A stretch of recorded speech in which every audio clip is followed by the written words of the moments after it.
O Ateliê Renato Oliveira é especialista em aluguel de trajes de festas. Com um acervo diverso, garantimos que você encontrará o traje perfeito. E a nossa missão é oferecer uma experiência única com muita economia. São inúmeros clientes satisfeitos e você pode ser o próximo. Entre em contato conosco. 987960356.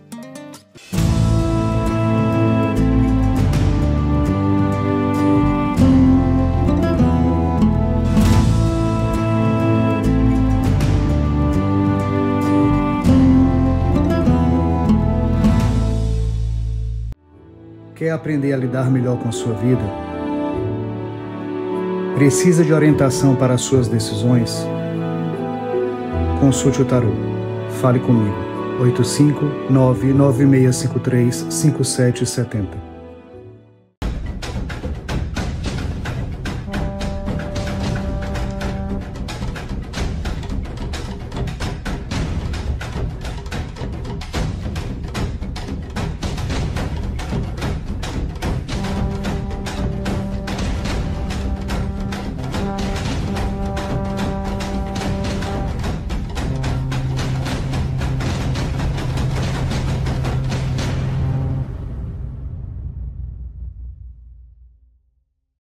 Olá, você está na 12ª temporada da Reconnect. Você sabe o que é maçonaria? Saiba agora na Reconnect.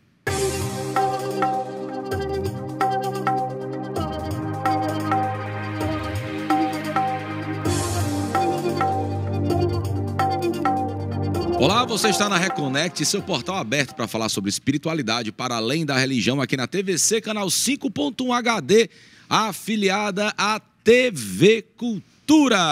12ª temporada. Mais de...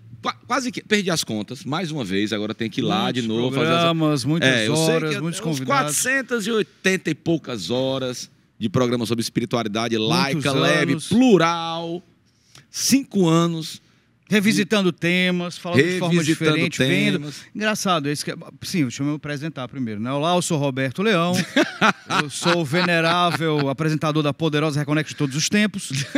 E eu acho interessante porque tem tema, assim, o que mais... Uma das coisas que mais me impressiona, que eu acho mais bonito, Sim, nas questões espirituais, terapêuticas, de ritos, de... cultos, práticas, é porque uma prática ela não tem uma verdade absoluta. Então quando a gente retoma, quando a gente revisita com outros convidados falando sobre determinada prática, são visões às vezes muito diferentes. Tudo bem, claro, a prática continua sendo a mesma, os fundamentos são os mesmos, mas o ser humano ele dá ali a visão dele, dá o toque, né? toque dele, né? O tempero dele para cada prática. A gente vai revisitar hoje um tema, como vocês viram aí, que é maçonaria. É um tema que atrai muitas pessoas por conta desse véu que por milhares de anos, vamos botar assim, né? Centenas de anos, foi colocado para manter, talvez, a prática o mais pura possível. A gente vai saber agora. Nós fizemos um primeiro programa sobre maçonaria. Deu muita repercussão, algumas positivas e algumas negativas, né? E a gente fez questão de fazer um novo programa, agora com uma nova pessoa. Ele é presidente vamos lá. Ele é advogado, eminente presidente da poderosa Assembleia Legislativa do Estado do Ceará, que é a APAEL. Eu fiquei sabendo hoje que eminente é mais do que mestre maçom, então ele vai explicar isso aqui pra gente. Ele tem toda a outorga, tem 18 anos de maçonaria. Então hoje a gente vai desacortinar o máximo que a gente conseguir, para vocês entenderem essa maçonaria, como é que hoje a maçonaria, saber dele também o que foi que mudou de 5 anos atrás, quando a gente falou com o primeiro... 3 anos. 3 anos atrás, quando a gente falou com o primeiro grão-mestre maçom aqui na Reconnect. Foi até na época da pandemia, se eu não me engano. Foi a Reconnect Online. Foi na Reconnect Online, a gente não encontrou com ele pessoalmente, foi online e tudo mais. Bem, então ele, mais uma vez, que é eminente maçom, né? Emanuel Ribeiro, muito prazer em ter você aqui. Rapaz, Emanuel, eu vou ter que tirar uma foto sua quando a gente sair daqui. Rapaz, o cara tá bonito. Bem-vindo, Emanuel. Muito obrigado, meu amigo Bernardo, Roberto, pelo convite. né, a todos que estão assistindo a gente agora nesse momento. Estou muito feliz de ter vindo aqui conversar com vocês, esclarecer alguns pontos sobre maçonaria, né? É muito tabu, ainda hoje, né, no século que nós vivemos, com tanta informação, com internet, a facilidade que nós temos de buscar conhecimento, né? E ainda é um tabu, até por conta de religiões, né? Algumas religiões, que também aqui é o cerne do programa de vocês, né? Vamos falar aqui um pouquinho sem sofisma, sem esconder nada, obviamente, dentro da possibilidade que eu possa falar com vocês. Claro, existem os mistérios. Deixa eu lhe perguntar uma coisa para a gente começar. Pois não. A gente fez um programa há 3 anos. O que é que alguma coisa mudou de lá para cá? Ou, na verdade, o que mudam são os dirigentes ou a visão de quem está ali fazendo a maçonaria é única e é imutável?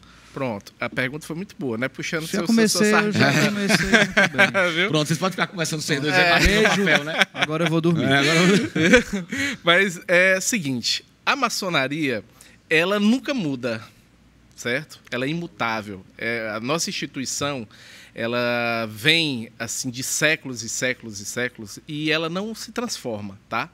O que muda são as pessoas, né? É a cabeça de cada um, né? É a época em que nós vivemos, mas é algo que nós, vamos dizer assim, temos como pináculo, né, da nossa instituição, é o tradicionalismo, né? É aquela essência de não mudar. Mas, obviamente, o mundo muda, né? Precisamos mudar muito, precisamos mudar juntos. Existe, inclusive, muitos irmãos, né, dos mais antigos, né, que iniciaram na maçonaria na década de 70, 80, até 60, né, que brigam muito para não mudar certas coisas dentro da nossa ordem, mas que hoje, a meu ver, né, e de alguns outros irmãos mais recentes, que precisa, de fato, mudar. Então, respondendo a sua pergunta, a instituição não mudou. A instituição é a mesma, tá? É a mesma que nós temos desde lá dos primórdios. Mas o ser humano muda, né? As opiniões mudam e acabam entrando em conflito. Mas a maçonaria é a mesma, tá certo? Muito bem. Não, você tem ideia de quanto data a maçonaria? Nós temos algumas pessoas muito importantes na história, né, mundial, que eram maçons. Inclusive, o próprio Estados Unidos, ele é todo baseado na maçonaria, né? A história dos Estados Unidos, tem muita força da maçonaria em sua libertação, inclusive, ao unir os estados, né, teve a força da maçonaria. Tem-se uma data de fundação ou um cheiro da fundação? Em que século foi fundada a maçonaria? Você tem isso? Vocês estão com tempo aí para... Bora! Falando. Bora! Para ouvir a história. Estou aqui para te ouvir. Pronto, vamos buscar aqui. Fala que eu te escuto. Inclusive, deixa eu também puxar aqui para o Bernardo. Muito boa pergunta, viu? Aí, parabéns. Né? Seguinte, gente. É muito controvertida essa questão, certo?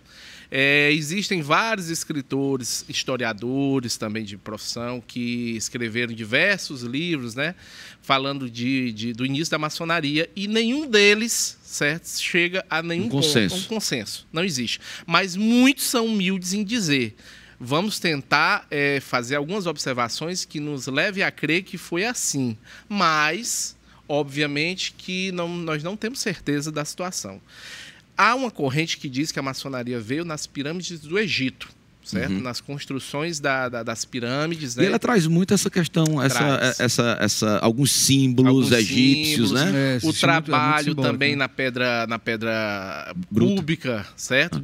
Na bruta, para poder torná-la cúbica e construir, né, as edificações. E a maçonaria antiga é mais ou menos isso, certo? No início dos primórdios, né, vamos dizer assim, tanto na construção das pirâmides, se tivesse sido essa a data, mais precisamente o que nós temos relato documentado mesmo é a partir do século X, certo? A partir do século X, de fato, é que nós temos ali na Europa um cenário, certo, documentado, em que a gente pode chegar e dizer, não, a maçonaria operativa, que nós temos uma linha histórica em que nós temos uma maçonaria operativa, que é esse primórdio, e a maçonaria especulativa, que é o que nós temos hoje em dia. A maçonaria operativa, né, vamos tratar assim, vamos esquecer a questão das pirâmides, vamos para onde nós temos a documentação, né, do século X, lá na Europa, né, e nos arredores, né, existiam as confrarias, né, as guildas de construtores, né, que eram arquitetos, pedreiros e engenheiros da época, né, que eles se reuniam como se fosse, vamos dizer assim, um clube, certo? Você só entra aqui... Acabou a obra! Acabou a obra, tá aqui, vamos conversar, vamos trocar aqui uns segredos de construção, né? Como é que faz assim, como é que faz assado. E começou a nascer várias outras guildas, né? Então, assim, existia um conjunto de guildas daqueles pedreiros em que eles trocavam conhecimentos sobre construção, mas tudo era sobre construção, certo? E todo mundo que fazia parte daquilo trabalhava, tinha como profissão a construção de obras, né? E maçom significa construtor. Maçom significa pedreiro. Pedreiro. Por isso que antigamente, né, o maçom vem do Freemason, né? Do inglês, né, que é pedreiro livre, obreiro livre, e vem desse desígnio, né? Enfim. Mas o pedreiro constrói, né? Constrói com suas próprias mãos, né? E nós construímos também. Isso, exato. Essa é a analogia, né? Então, assim, respondendo bem a sua pergunta, vamos dizer assim, o que nós temos clareza e precisão mesmo para lhe dizer que veio que a maçonaria nasceu no século X, né, através dessas guildas. Obviamente que não existia o nome maçonaria, né, mas toda a nossa essência, as alegorias, que nós trabalhamos com alegorias, né, símbolos e sinais, nasceram desse período e foi se desenvolvendo. Né? Mas nesse período, vamos lá, para a gente compreender essa história da maçonaria de uma forma mais clara, dentro da nossa limitação de tempo aqui. Como é que ela foi se desenvolvendo para a parte espiritual e ritualística? Perfeito. Onde é que chegou? Saiu da engenharia para as ciências e a religião. Como? Porque apesar de a maçonaria não ser propriamente uma religião, tem elementos religiosos e ritualísticos que se assemelham muito a religiões. Muito, né? Bastante. De fato, a maçonaria não é religião. Certo? Então, assim, você lá, inclusive na minha própria loja, né? Eu faço parte da Direito e Liberdade, né? 1195, o número da loja. Lá nós temos umbandistas, nós temos evangélicos, nós temos católicos, temos espíritas, inclusive eu, kardecista, né? Então, assim, há uma mescla muito grande de religião. E não há discussão. Certo? Cada qual com a sua crença, tá? Por isso, eu vou até fugir um pouquinho aqui do assunto, mas só para esclarecer que é interessante. As pessoas falam muito assim, o Deus da maçonaria é o grande arquiteto do universo, é o Gadu. Não é o Deus da maçonaria, nós não temos um Deus. Quem tem um Deus sou eu, é Manuel, é o Francisco, é o Bernardo, é o Roberto, certo? Ele é que tem um Deus. Então, para universalizar Deus e não haver uma disputa, uma briga entre irmãos, uma discórdia, nós universalizamos. É o grande arquiteto do universo, que para mim é um, para você é outro, para ele é outro, pronto. A partir do momento que a gente fala grande arquiteto do universo, vem à mente o meu Deus. Que também, analogamente, faz sentido, os pedreiros seguem a ordem do arquiteto, né?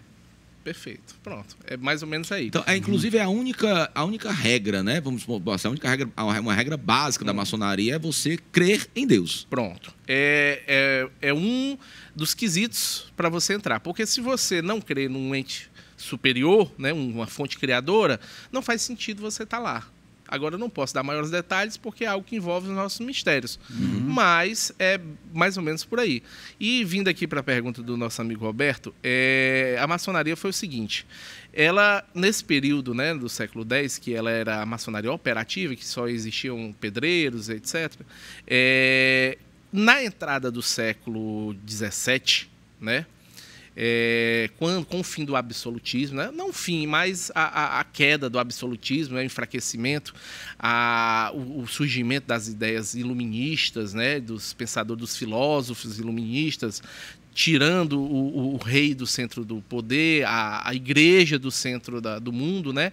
E dando ênfase ao homem, né? A vida do homem, a maçonaria começou, vamos dizer assim, a maçonaria, as guildas, aquelas guildas que eu estava falando anteriormente, começaram a se enfraquecer. Por quê?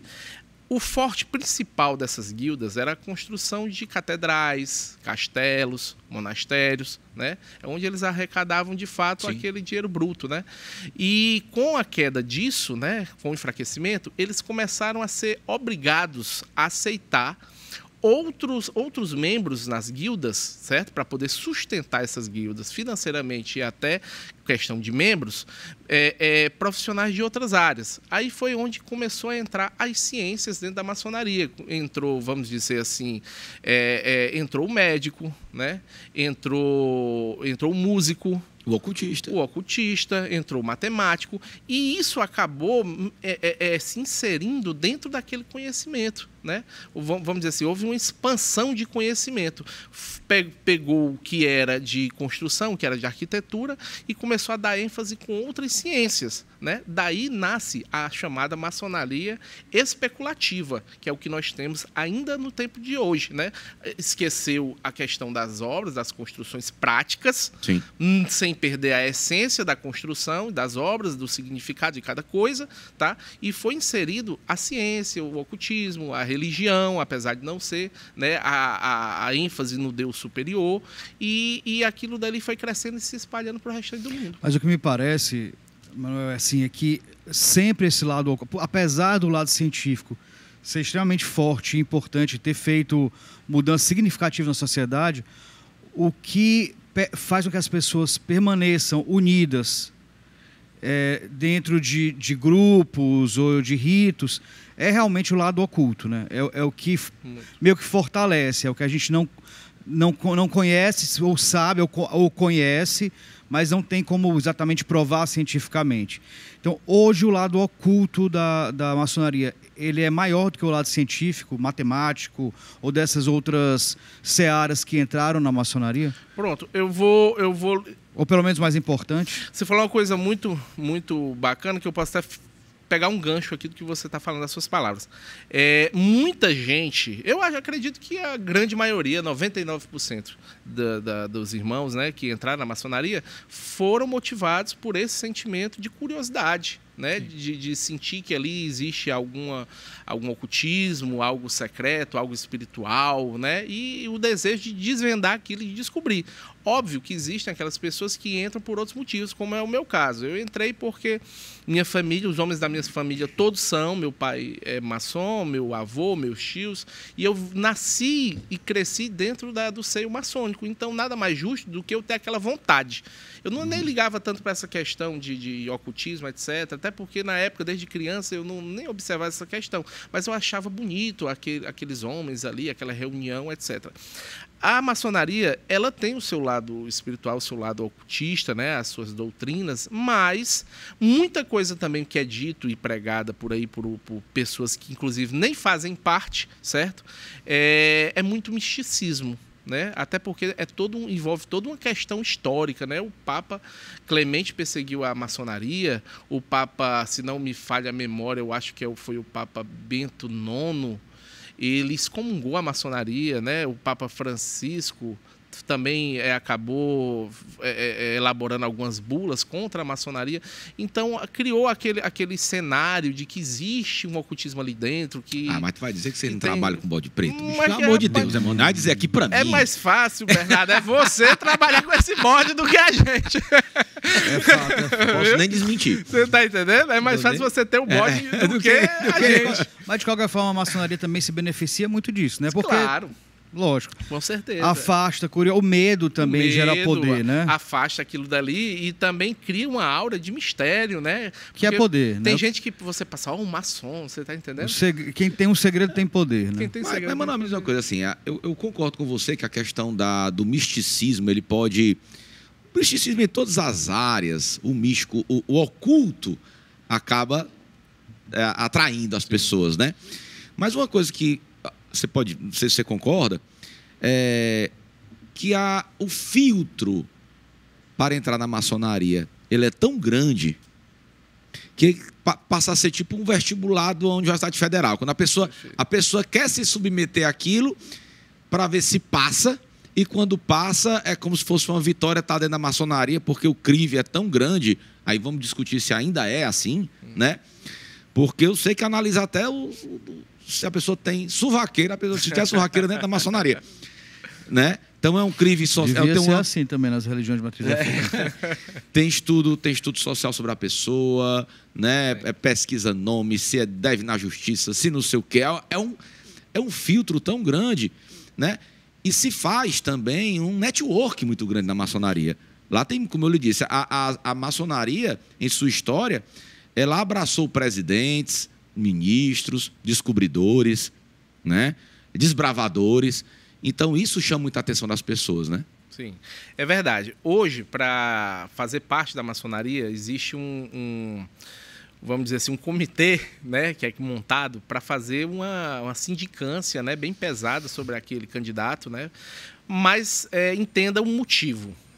Nós somos uma família, tanto é que nós chamamos o outro de irmão, a esposa de cunhado, os filhos de sobrinha, sobrinho, etc. Nós nos denominamos família maçônica, né? Então, assim, nós temos irmãos que nós escolhemos. O irmão de sangue a gente escolhe.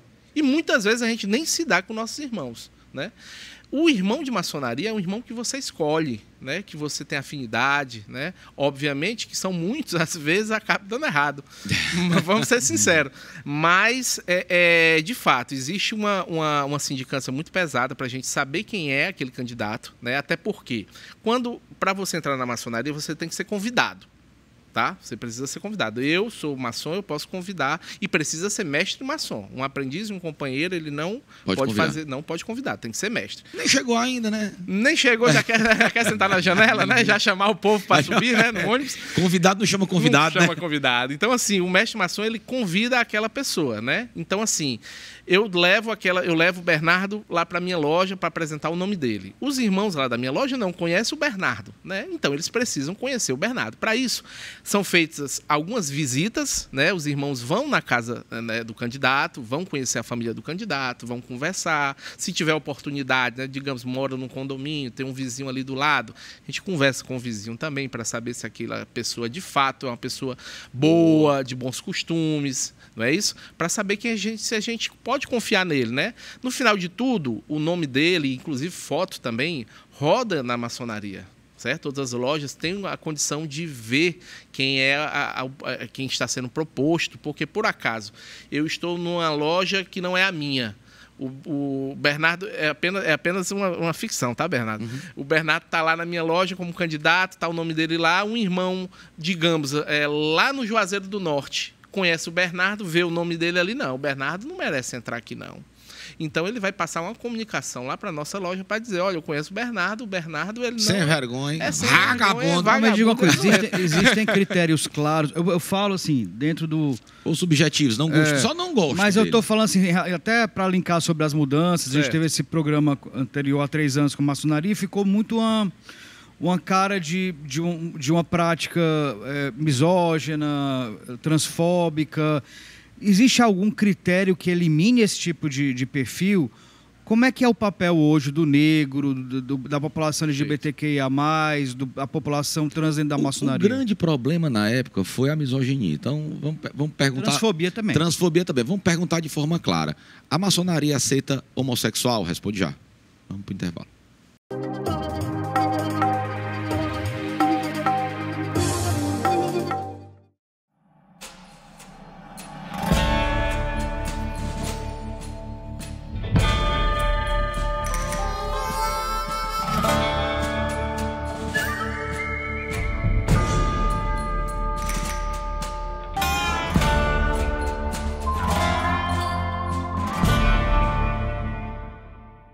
O Ateliê Renato Oliveira é especialista em aluguel de trajes de festas. Com um acervo diverso, garantimos que você encontrará o traje perfeito. E a nossa missão é oferecer uma experiência única com muita economia. São inúmeros clientes satisfeitos e você pode ser o próximo. Entre em contato conosco 987960356.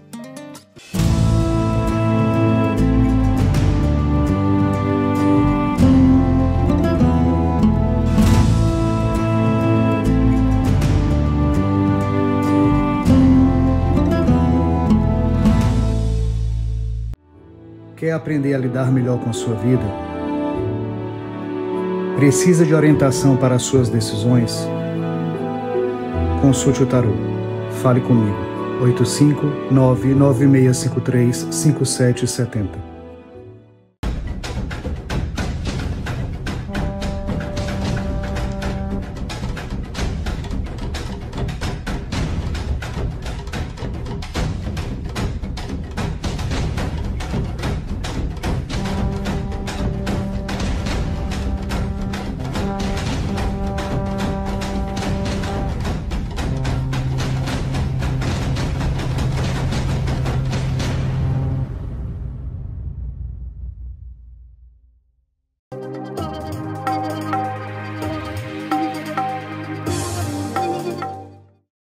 Voltamos, você está na Reconnect, seu portal aberto para falar sobre espiritualidade para além da religião aqui na TVC. Canal 5.HD, afiliada à nossa queridíssima TV Cultura. Hoje falando sobre os segredos da maçonaria. Você sabe o que é maçonaria? Vamos lá, gente, a gente falou sobre maçonaria, é importante a tua opinião. A gente falou sobre maçonaria há 3 anos atrás. Esse programa da maçonaria de 3 anos atrás, como todos os programas anteriores, estão no nosso portal no YouTube. Reconnect Brasil. Você vai lá no YouTube, na busca, coloca Reconnect Brasil. Estão lá mais de 400 horas de programa sobre espiritualidade laica, leve, plural. Tá? Então tem lá esse programa sobre maçonaria e outros diversos programas que você vai maratonar dentro do seu tempo, quando você quiser, onde você quiser. Tá bom? Então assista, vai valer a pena. Hoje a gente está aqui com Emanuel Ribeiro. Que aí lascou, cara. Ele é o Ipsíssimo Davis. Peraí, deixa eu ver aqui. Eu vou ler de novo. Calma. Ele é eminente presidente da poderosa Assembleia Legislativa do Estado do Ceará, que é a APAEL, tá? Fiquei sabendo hoje. Depois ele vai explicar pra gente como é que são os cargos dentro da maçonaria. Se você perdeu o primeiro bloco, tá fantástico. Vai lá no YouTube. Muito bom. Tá? Manuel, antes da gente ir pro intervalo, o Roberto fez uma pergunta interessante, que é como está essa recepção, como é a recepção, a inclusão, né? Do negro, do homossexual, das mulheres, como é que é um rito muito fechado, né, para homens, né? Mas eu fiquei sabendo também depois que tem uma confrariazinha das esposas dos maçons, que tem que ter autorização da esposa para um homem entrar na maçonaria. Depois a gente vai fazer um bate-bola se é mito ou é verdade, mito ou verdade, mito ou verdade. Mas como é que está essa recepção em relação ao homossexual dentro da maçonaria? A população LGBT. Se dentro daquele critério que você falou, existe alguma coisa que anule ou que barre algum tipo de homem população. Trans entra? Pronto, meus amigos. Eu tenho até medo de responder essa pergunta. Eu não. Mas vamos lá, tá? De fato, existem critérios objetivos, tá? E subjetivos também para admissão na nossa ordem, certo? Os critérios objetivos, né? Ser homem, tá? Ter bons costumes, né? Ser livre, tá certo? Ser um homem de bem. É o fundamento principal, certo? Crer em Deus, certo? Outra, vamos dizer assim, necessidade objetiva é a autorização da esposa, né? Da dona da casa, né? Por quê, mano? Pronto, porque é o seguinte, o cidadão vai sair de casa toda semana, naquele mesmo horário, a esposa não vai acompanhar, vai ficar em casa esperando, ele não vai mexer em celular, ele não vai fazer uma ligação, ele não vai responder um WhatsApp, pelo menos é essa a ideia, tá? Tem que ter uma confiança da onde o cidadão vai estar, né, inserido, né? Se realmente ele está na maçonaria. O pessoal brinca muito, né? Dizer que os irmãos diz para a mulher que vai para a maçonaria, mas vai apertar a Maria. Né? Então, assim... A de paletó e sunga por baixo. Pois, né? Não é? Então, a esposa tem que autorizar, certo? Tem que haver essa confiança. E, de fato, se a esposa disser que não autoriza, o camarada não vai iniciar. Pode ter certeza. Eu tenho 18 anos de maçonaria, já vi muitos voltarem da porta por conta disso. É mesmo? A esposa não autorizou, ele não entra. Não tem quem faça, certo? Indo aqui mais além, nossa legislação, certo? Vou dizer assim, mais precisamente do Grande Oriente do Brasil, né, que é a que eu faço parte, já fiz parte de outra potência também, mas vamos trabalhar aqui em cima do Grande Oriente do Brasil, que é onde eu conheço bem a legislação, inclusive sou chefe do Poder Legislativo Estadual aqui no estado do Ceará, tá? Sou secretário também a nível nacional, né, da reunião do Poder Legislativo do Brasil, e o GOB é a primeira potência do Brasil. Foi a primeira maçonaria a chegar aqui no Brasil, a ser fundada, instalada, enfim, né? Então, assim, eu vou dizer com bastante propriedade. Nossa legislação, ela é antiga, certo? Ela vem de 1717, mais ou menos, lá da Europa, tá? Ela foi fundamentada em cima disso, do que veio de lá dessa época, certo? Obviamente que existe muito... muitas proibições daquela resquícios época. de costumes históricos. Pronto, né? era Culturais, essa. né? Você Culturais. me ajudou bastante aqui a esclarecer. Tem dizendo lá que o escravo não entra. Nós não temos escravos, assim, pelo menos teoricamente nós não temos escravos aqui, né? Por isso que diz que o homem tem que ser livre, então não tem. Deficientes físicos, ele também não pode entrar na maçonaria, tá? A mulher também não pode entrar na maçonaria, tá? Mas deficiente físico não pode entrar ainda hoje? Ainda hoje existe na nossa legislação a proibição de deficiente físico. Por que que existe? Por que que ainda existe o escravo? Por conta do landmark. O que é o landmark? Mas na prática, uma pessoa com deficiência não entra na maçonaria? Na prática, não. Mas hoje em dia, nós já temos algumas lojas, né, abrindo precedentes, certo? Eu não vou falar o nome das lojas para não causar atrito dentro dentro da potência, né? Porque a legislação é clara, não pode. Mas existem alguns... Inclusive, eu participei, né, da iniciação de uma pessoa que era deficiente físico. Mas também se a pessoa entrar sem ser deficiente e virar deficiente, ele não é expulso da maçonaria, não? Não, porque ele já é maçom, ele já sabe os mistérios, já sabe o segredo. Então, assim, ele não tem como esquecer as coisas. Mas qual a justificativa, assim, só para eu compreender? É uma Por questão conta da época. A 1717, certo? A mulher não tinha vez, né? Tinha vez naquela época, na Idade Média. O deficiente, talvez, para trabalhos mais físicos, não tinha muita utilidade dentro da Não maçonaria. tinha muita utilidade, porque nós viemos das construções. Como é que um deficiente vai construir uma obra, né, prática, vamos dizer assim, né? Óbvio que intelectual, existem vários deficientes Que dão um banho, né, que gente? dão um banho em quem tem todas as funções motoras, né? Todo o corpo presente, né? Sim. Enfim, naquela época, né, pessoal, as pessoas falam muito hoje, porque a maçonaria não entra mulher. Não entra, mas por quê? Porque naquela época em que foi fundada, né, a maçonaria especulativa, a mulher não tinha vez na sociedade, né? A mulher era o quê? Era para cuidar de casa e ter os filhos, cuidar dos filhos, etc. Pronto. Então, naquela época nasceu isso. Como nós somos tradicionalistas, né? Se manteve isso. Se manteve essa situação de que mulher não entra na Mas maçonaria. há um movimento de abertura ou de mudança em relação a essas coisas? Existe muitos irmãos, como eu sempre saliento, né, que tem uma cabeça mais fresca, que tenta, né, criar vamos dizer assim, essas novidades, trazer mulheres para a maçonaria. Inclusive, existe uma potência maçônica aqui no Brasil, que é chamada de maçonaria mista, em que é aceita mulher, certo? Mas para a maçonaria reconhecida, vamos já tratar dessa questão do reconhecimento, ela não aceita. Certo? E eu não sei até quando vai isso. Eu sou adepto, de fato, a ver uma ruptura desses preceitos antigos e uma adaptação da modernidade, né? Porque senão acaba destruindo a instituição, certo? Eu vou tirar uma brincadeira. Eu sou contra que a mulher ser aprovada na maçã. Por quê? Porque é o único momento que a gente tem que fazer alguma coisa só nós, Ficar entendeu? à vontade, né? E ainda assim é com a permissão dela. A permissão dela, né?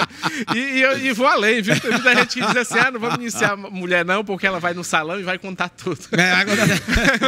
Mas, de fato, né? Existe mulher aí que dá de pau, né, intelectualmente em homens, né? Pelo amor de Deus. A maioria delas. A maioria delas. Mas vamos lá, Emanuel. E homossexuais? Pronto.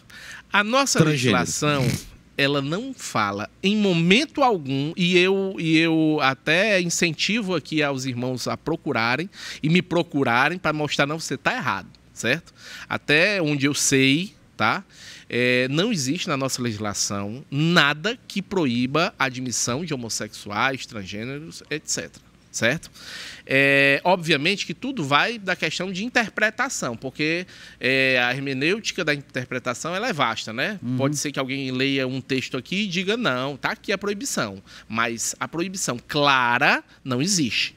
O que existe é o preconceito dos irmãos, porque como eu estava até conversando com vocês aqui antes de a gente iniciar o programa, o preconceito está enraizado na cabeça do ser humano, e a maçonaria nada mais é do que a reunião de seres humanos. Então existem lá vários pensamentos, inclusive os preconceituosos, claro, né? A instituição ela é perfeita, o que não é perfeito é o homem. Mas isso é comum em todas as Mas instituições. uma coisa, Manuel, tá, e o homem trans? Tá assim, porque ele é homem. Ele o homem trans é homem. É homem. Ele é aceito. Ele é aceito, porque não existe nada na nossa legislação que diga o contrário. Inclusive, conheço homossexuais que fazem parte, certo? Da maçonaria, que são maçons, que eu reconheço como irmão, que eu abraço, porque eu não vejo mal algum. Não há nada em nossos rituais, em nossas práticas, que impeçam o homossexual de estar lá. Não existe contato físico, porque por mais um exemplo, que algum irmão, né, se sinta incomodado em ter um contato físico com um homossexual, isso não existe, porque não existe um contato físico maior lá. Certo? Então, não há, vamos dizer assim, justificativa para que essa classe fique do lado de fora. E essa população cristã evangélica também, existe algum problema? Você falou que é aberto a todas as religiões e tal, mas o que a gente vê é que tem muito preconceito do cristão mais radical com a questão da maçonaria. Mas há alguma coisa dentro da... Por exemplo, há algum rito dentro da maçonaria que seja um pouco contraditório ou que seja meio complicado para quem é cristão? Por exemplo, ritos de alta patente ou altos ritos ainda usam o nome de Lúcifer, esse tipo de coisa existe dentro da maçonaria? A cor das virgens que você leva pra lá. De forma alguma. Eu sou doido pra achar essas virgens. Minha mulher que deve assistir esse programa aqui, que me perdoe. Mas eu sou doido pra achar essas virgens. É na maçonaria, né? Na maçonaria, eu não acho. Tinha aquele negócio, aquele inconsciente, que fica no inconsciente coletivo, né? Que na maçonaria tem as virgens, não sei o que, rituais sexuais, sacrifícios, ritos que não usam o nome de Lúcifer. Mas sabe o que acontece, Emanuel? A minha teoria, tá? Pois a não. minha teoria. Por quê? Porque como é uma irmandade, né? E as pessoas se ajudam muito, né, lá dentro, e tem esse crive social, essa pesquisa social, onde entra ali, a pessoa tem que ter um caráter ilibido, um histórico social, criminal ilibido, tarará, tarará, tarará. E outra pergunta que eu vou fazer depois para você na questão da prosperidade dentro da maçonaria, né? Porque se ajudam, é a questão, assuntos, né?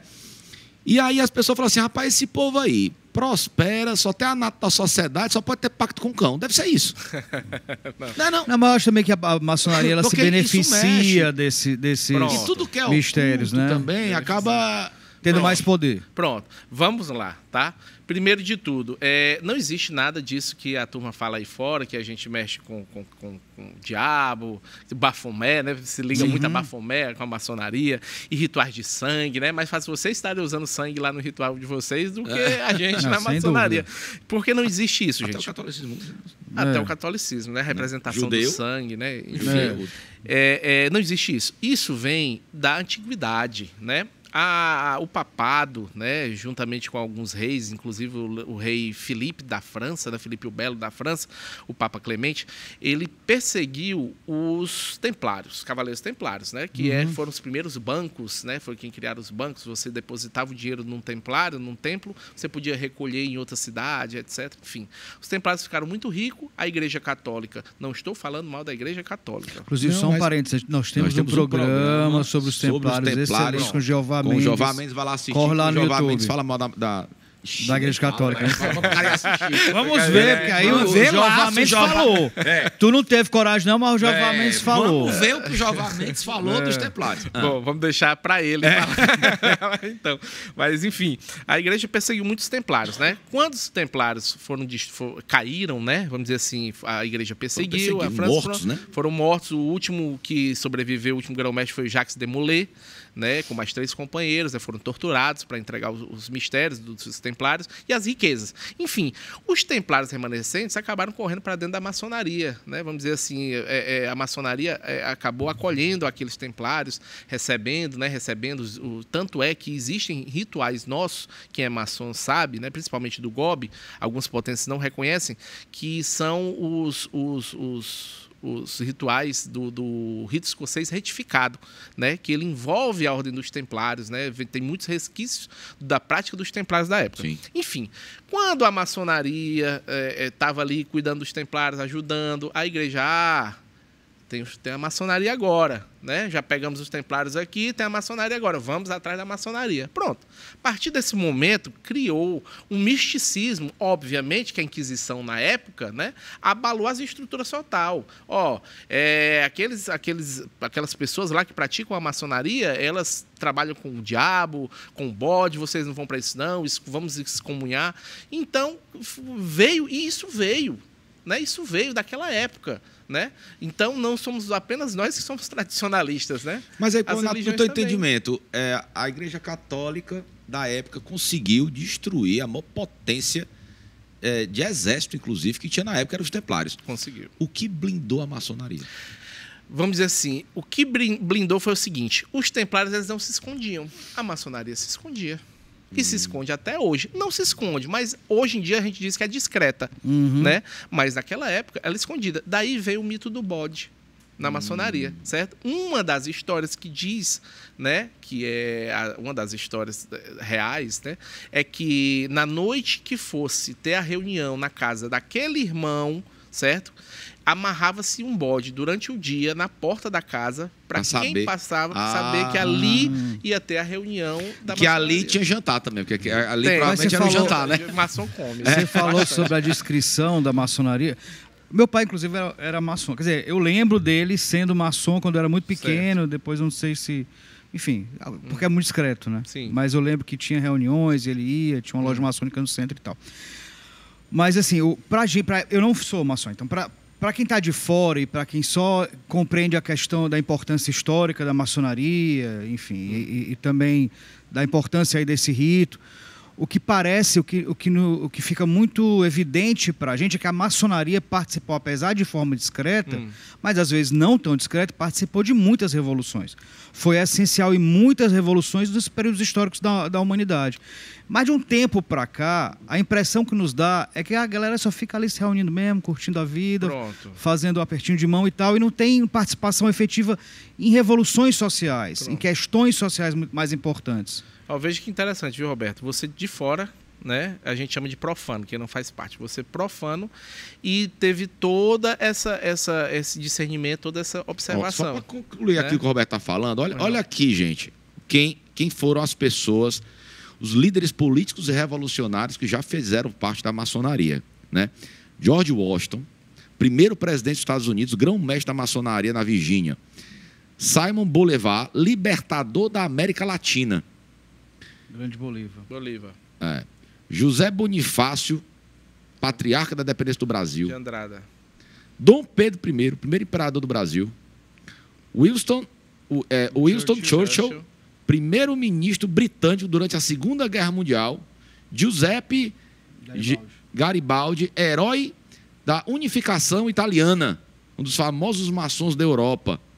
Aí Voltaire, né? Tem Oscar Wilde, Benjamin Franklin, Henry Ford, Clark Gable, Muitos. Nat King Cole, Rui Barbosa, Castro Alves, Marechal Deodoro da Fonseca, Joaquim Nabuco. Cara, todos eles têm uma história, como o Roberto falou, uma história de construção, de revolução, de libertação.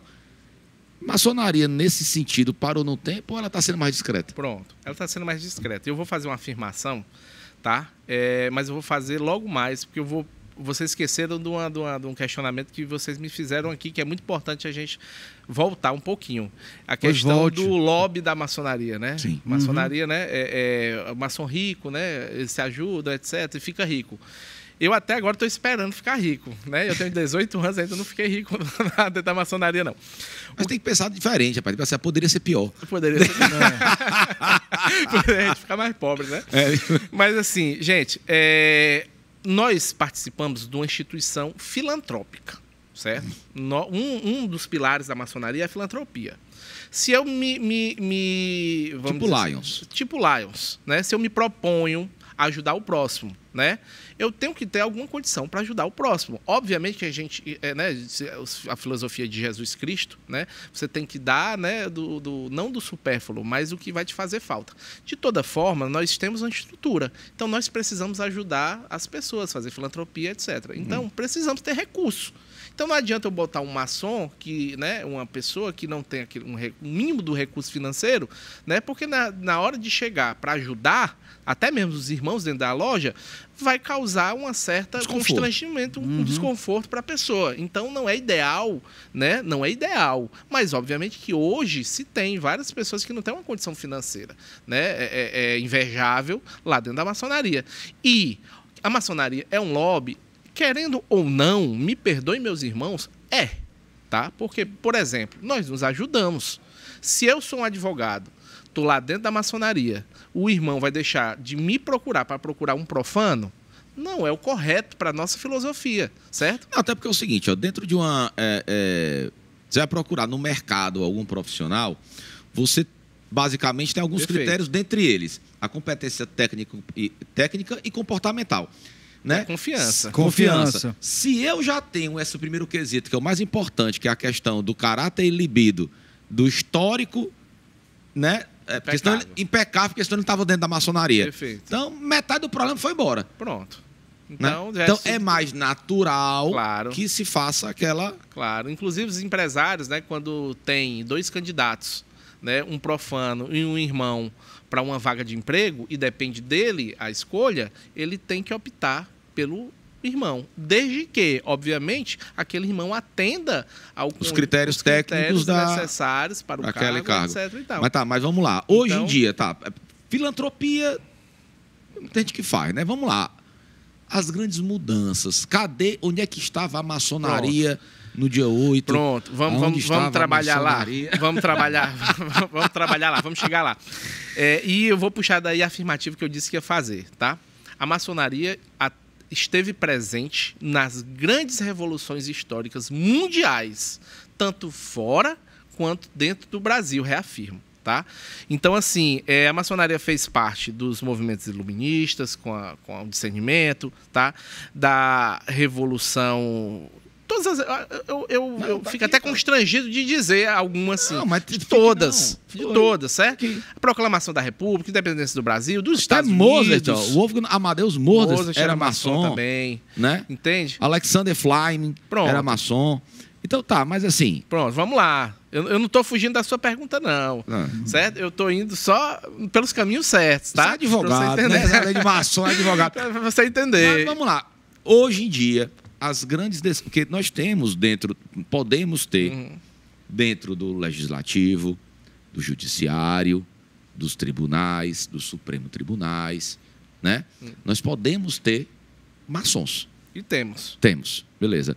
A maçonaria hoje, ela tem ainda a mesma influência sobre esses personagens como tinha no passado? De forma alguma. Não tem. Mas certo? tinha? Tinha. Antigamente, por exemplo, a independência do Brasil foi toda orquestrada dentro da maçonaria.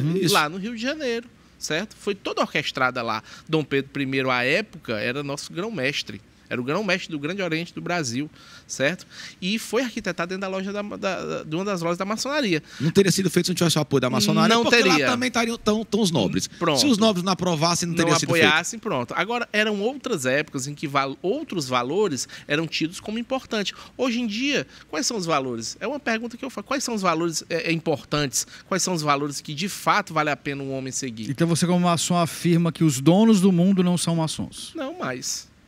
Podem ser. Eu sou maçom, eu sou dono aqui do mundo, eu sou maçom. Mas será que segue os preceitos da maçonaria?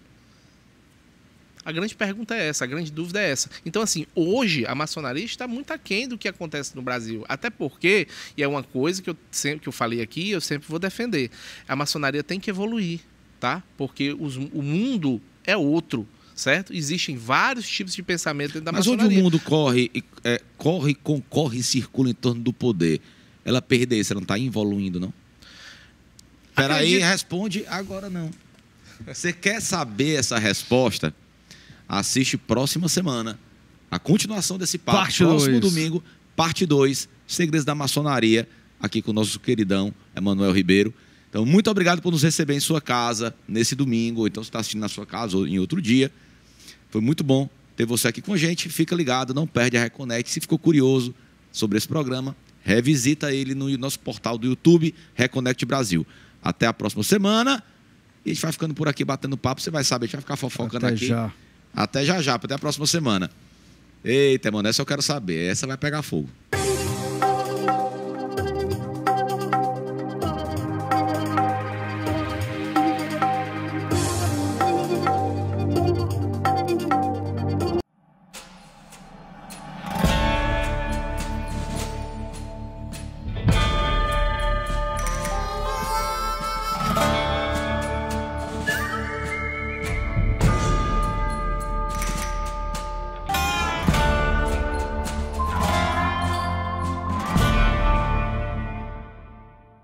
Ateliê Renato Oliveira é especialista em aluguel de trajes de festas. Com um acervo diverso, garantimos que você encontrará o traje perfeito. E a nossa missão é oferecer uma experiência única com muita economia. São inúmeros clientes satisfeitos e você pode ser o próximo. Entre em contato conosco 987960356.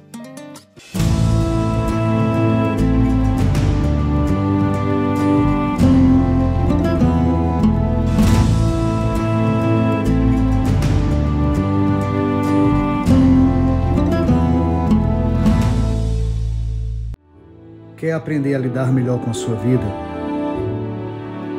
Precisa de orientação para as suas decisões? Consulte o tarô. Fale comigo. 859-9653-5770.